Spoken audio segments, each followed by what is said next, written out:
What's up, everyone? Welcome to the video. Today we're going to take a look at how to get a Kia Stinger started if the key fob dies. I'm going to be demonstrating this on a 2021 Kia Stinger in this video, but it will be the same on a few different years. So I've taken the battery out of this key fob to demonstrate. As you can see, none of the buttons are working. If I try to start the vehicle, as I normally would, I'm going to get a message here saying key not detected.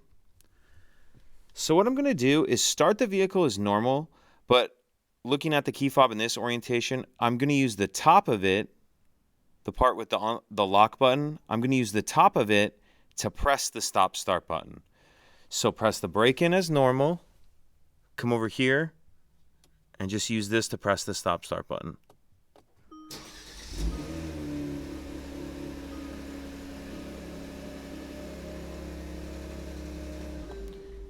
And then you'll just need to replace the battery in your fob as soon as you can.